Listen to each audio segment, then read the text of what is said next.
당신이 찾던 무서운 이야기 코비의 TV.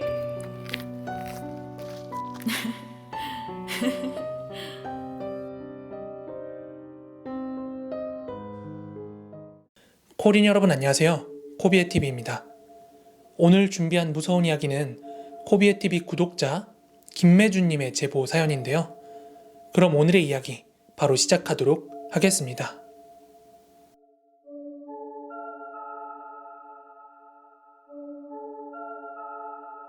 이전에 제보한 사연에서 말씀드린 대로 제 직업은 간호사입니다. 그래서 병원에서 참 많은 일들을 겪었습니다. 병원이라는 곳이 생각보다 음침하고 죽는 사람들도 많아서 어딘가에 가면 쎄한 느낌이 나는 곳도 많거든요. 오늘 말씀드릴 이야기는 제가 종합병원 응급실에 근무할 당시에 겪은 이야기입니다. 제가 간호사로 근무하고 나서 한 3년 차쯤이었나? 응급실로 로테이션을 하게 되었습니다. 사실 3년 차쯤 되어서 병동을 옮겨간다는 게 결코 쉬운 일은 아니거든요. 완전 애기 간호사도 아니고 또 완전 고참 간호사도 아니고 되게 어중간한 연차지만 병원 입장에서는 굉장히 좋은 연차였죠. 액팅도 되고 팀 차지도 가능한 그런 연차였거든요. 그래서 저는 3년 차 때 일반 병동에서 응급실로 옮겨가게 되었습니다.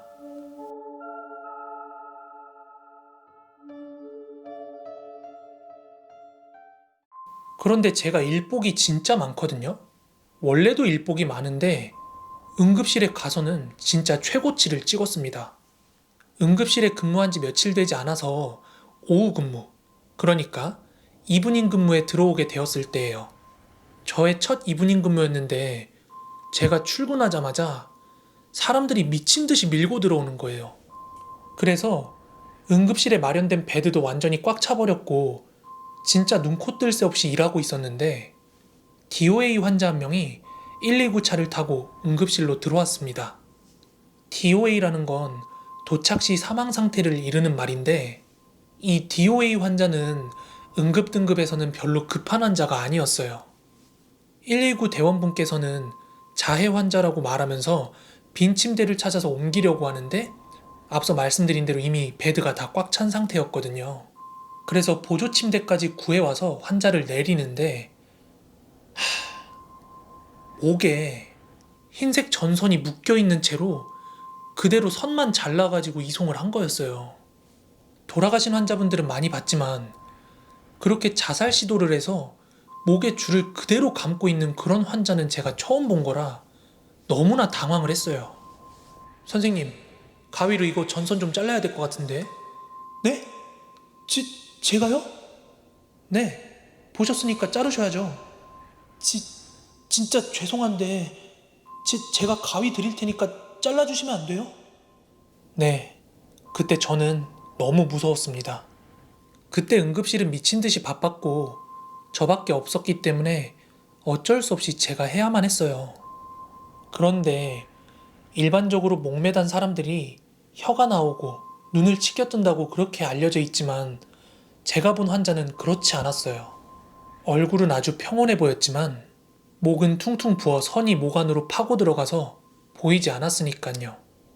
그렇게 소방대원분께서 줄을 잘라주시고 나자 보호자라며 딸이 막 울면서 뛰쳐 들어왔습니다. 그러더니 다짜고짜 바닥에 무릎을 꿇더니 막 살려달라고 싹싹 비는 게 아니겠어요?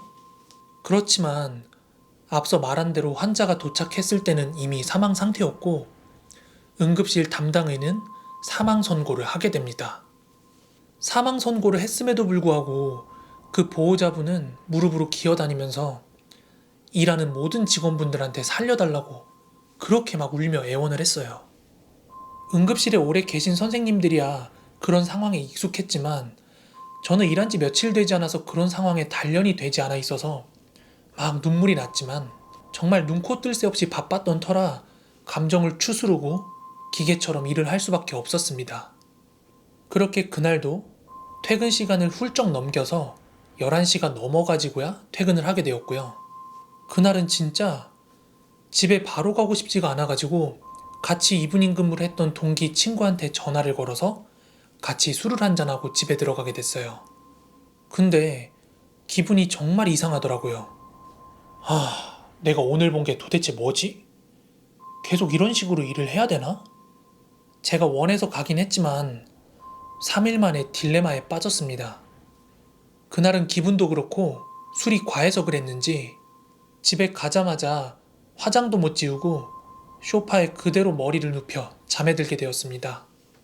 그때 제가 살던 아파트가 지어진 지 30년쯤 된 아파트라 거실 중앙에는 샹들리에 등이 달려 있었습니다. 그래서 조금만 흔들려도 거실이 보석처럼 반짝반짝 빛나는 그런 오래된 조명이었어요. 그렇게 소파에서 잠든 지 얼마나 지났을까요? 갑자기 감고 있는 눈에 빛이 왔다 갔다 하면서 반짝거리기 시작했어요. 그래서 감긴 눈을 비비면서 힘들게 눈을 떴는데 세상에 샹들리에가 왔다 갔다 하면서 막 흔들리고 있는 게 아니겠어요? 이게 꿈인지 생신지 구분도 안 가는 상황에서 샹들리에가 막 흔들리면서 빛을 뿜고 있으니까 저는 이걸 불을 엄마가 켰나? 이렇게 생각을 하면서 다시 눈을 감고 잠에 들었습니다. 그런데 얼마 지나지 않아서 감고 있던 눈 밖으로 또 막 밝은 빛들이 왔다 갔다 하는 게 느껴지는 거예요. 술 기운도 있겠다. 잠은 쏟아지는데 막 빛이 비치니까 짜증나가지고 다시 눈을 비비면서 막 눈을 떴어요. 눈을 뜨니까 샹들리에는 여전히 아까처럼 흔들리고 있었는데 그 밑으로 뭐가 매달려 있는 거예요. 가느다란 줄 아래에 시커먼 형태가 매달려서 대롱대롱 흔들리면서 샹들리에가 같이 흔들리고 있던 거예요. 그걸 보자마자 눈이 번쩍 떠지면서 잠이 다 달아나더라고요. 근데 정말로 제 눈에 보이던 게 사람 형태의 검은 그림자가 샹들리에 밑에 매달려가지고 계속 대롱대롱 흔들리고 있더라고요. 너무 놀랬던 저는 과호흡을 하다 보니까 숨이 턱까지 막 이렇게 차오를 때쯤에 주변이 서서히 밝아지기 시작하면서 그 흔들리던 그림자의 정체가 드러나더라고요. 네, 그랬습니다. 낮에 응급실에 왔던 그 환자가 샹들리에 목을 메고 저를 그렇게 내려다보고 있었던 거예요. 저는 그 남자랑 눈을 마주치고 있었는데 제 의지대로 눈동자가 피해지지가 않더라고요. 게다가 이유는 모르겠지만 저를 내려다보고 있는 그 눈은 금방이라도 저를 뚫어버릴 것처럼 아주 무섭게 노려보고 있었어요.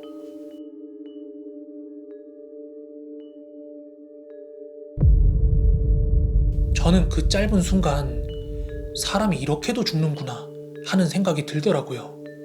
그렇게 정말 숨을 쉬기가 힘들어서 막 이렇게 숨을 헐떡거리고 있는데 누군가 제 뺨을 강하게 때리는 느낌과 함께 번쩍 하면서 이제 깨어나게 됐는데 그때서야 이제 제가 가위에 눌렸음을 깨닫게 되었습니다. 그리고 저를 살린 건 바로 엄마였습니다. 새벽에 거실에서 귀신같이 막 흐느끼는 소리도 났다가 막 숨 넘어갈 듯하게 막 컥컥거리는 소리도 나니까 엄마도 처음엔 이 소리가 너무 무서워서 우셨대요.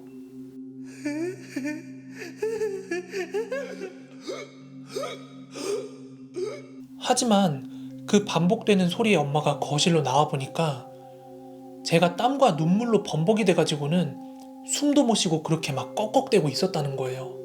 너무 놀란 엄마는 저를 흔들어 깨우려고 했지만 제가 반응이 전혀 없으니까 이거 살려야겠다 싶어가지고 그때 뺨을 때리기 시작한 거래요. 그제서야 저는 가위에서 깰 수 있었고 엄마를 부둥켜 안고 그렇게 대성통곡을 했습니다. 똑같은 말을 반복하면서요. 저기 대롱대롱거리는 할아버지가 매달려 있다고요. 그렇게 그날은 한숨도 자지 못하고 뜬 눈으로 밤을 새울 수밖에 없었어요. 왜냐면 다시 자려고 눈을 감으면 그 형태와 다시 마주칠 것 같아서 말이죠. 한 일주일 정도? 그렇게 불면증과 사투를 했고 그러고도 저의 일복은 아주 유별났습니다. 제가 근무만 들어가면 자해, 자살 환자들이 응급실을 가득 메웠고 저는 다시금 딜레마에 빠지고 말았죠. 진짜 살고 싶은 사람들은 살려달라며 1분 1초를 다투다 돌아가시는데 정작 본인의 손으로 목숨을 끊으려던 사람들은 되려 살아나니깐요. 내가 이러려고 응급실을 왔나? 살고 싶은 사람들은 다 죽는데 죽으려던 사람들 살려놓으면 또 다시 극단적인 생각을 하지 않을까? 이런 생각이 공존을 하면서 그런 생각들은 제가 간호사라는 직업의식조차 흔들리게 하더라고요. 그래서 병원을 그만두는 계기가 되었지만 지금은 간호사라는 직업에 아주 자부심을 갖고 일하고 있는 15년 차 간호사가 되었습니다.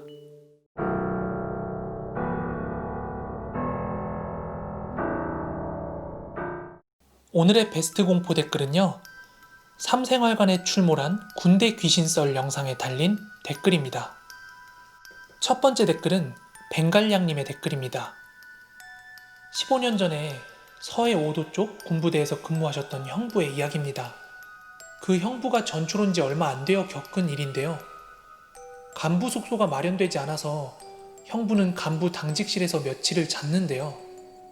어느 날 침대에서 자고 있는데 새벽쯤 누군가 쳐다보는 느낌이 들어서 눈을 떠보니까 머리 위에서 하얀 소복을 입은 여자가 파란빛의 얼굴로 내려다보고 있더래요. 소름이 돋았지만 설마 잘못 봤겠지 하고 그대로 눈을 감고 주무셨대요. 다음 날에도 당직실에서 자는 게 꺼려졌지만 형부는 침대 머리 방향을 반대로 옮기니까 그 여자 귀신은 나오지 않았대요. 아직도 그 섬에는 떠나지 못한 귀신들이 많아요. 왜냐면 육지와 너무 멀거든요. 다음 댓글은 TH님의 댓글입니다. 희한하네요. 전 모 군단 통신단본부 소속이었는데 사생활관, 저 위치 관물대 위에서 가끔 귀신을 봤거나 그 자리 주인이 가위를 눌렸다고 하는 걸 들었습니다. 그리고 그 생활관 바로 위 대대 생활관에서도 비슷한 일 겪는 사람도 있었고요. 한참 뒤 대대에 귀신 보는 사람이 신병으로 들어왔는데 자기 불침번 근무 때 그 생활관 쪽에서 누가 얼굴을 빼꼼히 내밀고 보고 있길래 선임이 자기 부르는 줄 알고 갔는데 생활관 인원이 전부 잠들어 있었다고 했었습니다. 오늘도 영상 끝까지 시청해주셔서 너무 감사하고요. 마지막으로 좋아요, 구독하기, 알람 설정 한 번씩만 부탁드리겠습니다. 보이는 주소로 사연 제보도 많이 부탁드리고요. 저는 내일 더 무서운 이야기로 찾아오도록 하겠습니다. 그럼 모두 좋은 밤, 좋은 아침 되세요. 감사합니다.